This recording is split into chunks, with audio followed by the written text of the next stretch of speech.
ล่าสุดเท่ามืดหรือว่าผู้ผ่ายังบ่เคยลืมสองคนที่ติดถ้ำปัจจุบันกำลังปั้นเครื่องปั้นของออกมาเพื่อจะมาขายได้เงินเล็กๆน้อยๆมุ่งหน้าเข้าวัดทำบุญเพื่ออุทิศส่วนกุศลให้กับสองคนที่ติดถ้ำ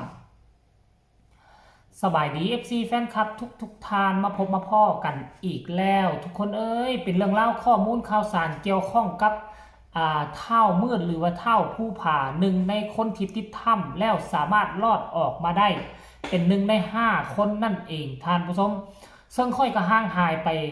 เกือบเป็นอาทิตย์นั่นแหละบ่ได้เฮ็ดคลิปอ่านข่าวเกี่ยวกับเรื่องราวของกลุ่มคนเหล่านี้แต่ว่ามามื้อนี้นี่มาเห็นคลิปหนึ่งท่านผู้ชมบ่แม่นคลิปนึงหลายคลิปท่านผู้ชมที่เกี่ยวข้องกับเท่าผู้ผ่าหลายคนบอกว่าเสียสติปัญญาอ่อนไปนู่นนี่นั่นไปแล้วว่าซันเดย์แต่ว่ามันบ่แม่นแนวนั้นได้ทุกคนผู้ผ่ากับเบิ่งอย่างนึงก็คือว่าคนสติฟั่นเฟือนเบิ่งอย่างนึงก็คล้ายๆคือกันกับว่าเป็นคนดีอยู่ในช่วงนี้ผู้ผ่าหลายคนก็ถามหาว่าอยู่ไสเวียงจันทน์ก็บ่ได้อยู่วังเวียงก็บ่ได้อยู่ล่องแจ้งก็บ่ได้อยู่เราอยู่ที่เมืองหินเมืองหยังก็หินเฮิบทุกคนเดี๋ยวค่อยสิเข้าไปเบิ่งก่อนเด้อคือว่าเราอยู่หินเฮิบนี่แหละคันว่าเมืองหินเฮิบนี่แหละแม่นอยู่ที่ออกจากเวียงจันทน์ก่อนที่จะฮอดวังเวียงจะมีเมืองนึงอยู่ใจกลางนี่เป็นเมืองหินเฮิบมีบางช่วงบางตอนก็เห็นเราไปกรีดยางพารามีบางช่วงบางตอนก็เห็นเราไปก่อสร้างศาลาวัดใหม่ท่านผู้ชมเนาะเมืองหินเฮิบนี่มันจะเป็นเขตจุดสูงได้เป็นบ่อนที่เขาเจ้าหาปลามาขายหลายที่สุดเขตนี้ติดกับเขื่อนนี่หาปลามาขายปลาก็หลายได้ท่านผู้ชมแฟนคลับเนาะอันนี้คือเรื่องล่าสุดแล้วมื้อวานนี่เป็นเลิกงามดีเนาะผู้ผ่ากำลังผลิตเสื้อออกมาเสื้อก็ออกมาเรียบร้อยแล้วประกาศขายเสื้อได้ประมาณ 2-3 วันมามื้อวานนี่เห็นทั้งวัดหั่นเขาเจ้ามีบุญนะเห็นทั้งวัดเขาเจ้าเฮ็ดบุญมีคนไปเต็มเลยเป็น100-200 คนพุ่นแหละแล้วก็เห็นผู้ผ่าไปนั่งฟังครูบาสวดมนต์แล้วก็เฮ็ดบุญศีลกินทานไปนำทุกคนนี่นะและหลังจากนั้นผู้ผ่าก็ออกมาโพสต์คลิปทั้งว่ารูปภาพรวมทั้งรูปภาพที่ผู้ผ่าไปร่วมทำบุญอยู่ในวัดแล้วก็ใส่รูปภาพ2 คนที่ยังติดอยู่ในถ้ำอยู่เนาะคนนึงก็ถือว่าชื่อว่าเท่าเบคนนึงชื่อว่าเท่าหยังก็เท่าบัดบ่ทุกคนเบนี่น่าจะเป็นอ้ายของตุนเอนั่นแหละแล้วผู้ผ่าก็มาเขียนว่าอนุโมทนาสาธุว่าซันเดวันที่13 เดือน 8 2026ก็คือเมื่อวานนี่แหละผู้ผ่าคำมาทรงบุญกุศลให้ละเด้อเบเท่าเบก็เท่ารับว่าเท่าบัดเท่าเบกับเท่ารับทานทุกคนท่านผู้ชมแฮชแท็กเบรับนั่นผู้ผ่าบ่ได้เป็นคนสติฟั่นเฟือนซั่นตัวผู้ผ่านี่เป็นคนที่สติยังดีได้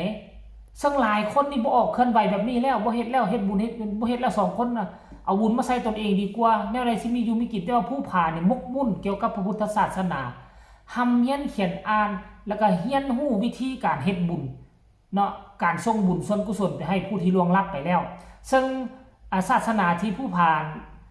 เข้าตะกี้เสื้อถือตะกี้มันบ่ได้เฮ็ดแล้วนี่เด้เพราะฉะนั้นเราก็เลยตัดสินใจเฮียนมุ่งมั่นตั้งใจเฮียนทุกวิธีทางเด้มันก็เป็นเรื่องดีได้ท่านผู้ชมเอารายละเอียดให้ทุกคนไปส่งคลิปเรานี่สากลหลังจากไปทำบุญตกตอนแรกมาสวดมนต์อีกตื่มท่านผู้ชมไปชมพร้อมกันเลยที่มื้อนี้ได้มาวัดวังขี้มาไปใส่บาตรตอนสวยเป็นแต่เป็นเขียดสีทงนะนี่ก็มาลิ้นน้ำจำมันนี่บาบ่อยู่ย่างอยู่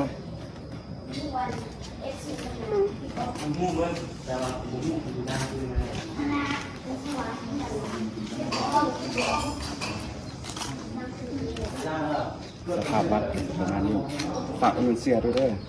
เสียผู้พาคำอีก5 กิโลแล้ว2 มื้อ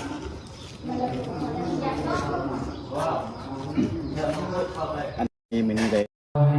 อย่างนี้พระ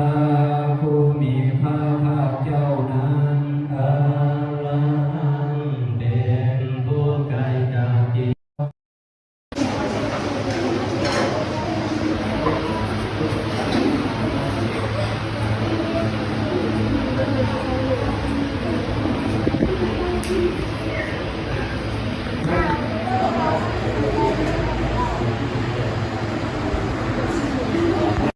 โตอะระหะโตสัมมาสัมพุทธัสสะนะโมตัสสะภะคะวะโตอะระหะโตสัมมาสัมพุทธัสสะ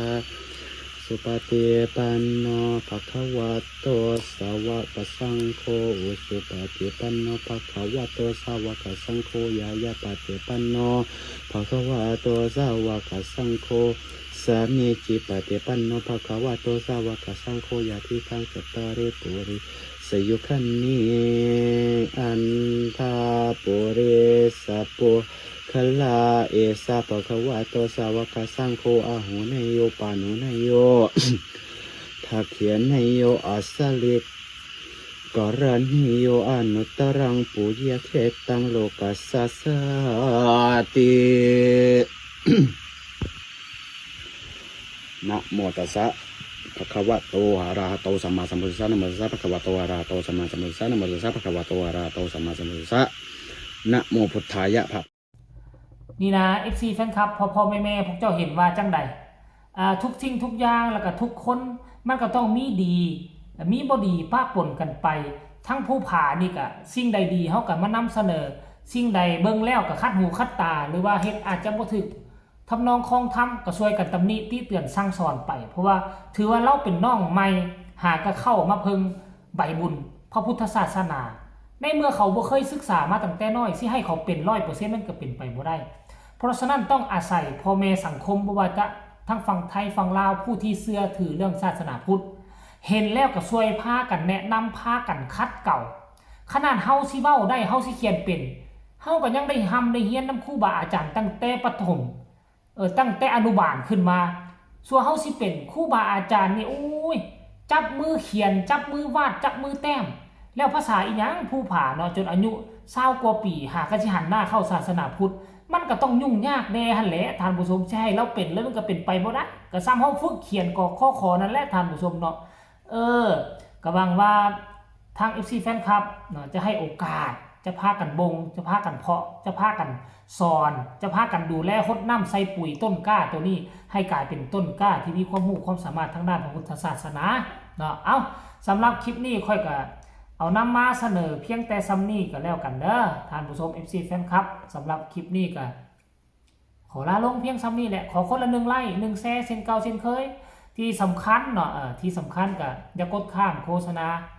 เบิ่งให้แน่จักเล็กจักน้อยนึงไผมีความคิดความเห็นแนวใดก็ส่งข่าวมาได้ทางใต้คอมเมนต์สำหรับคลิปนี้ขอลาลงเพียงเท่านี้สบายดี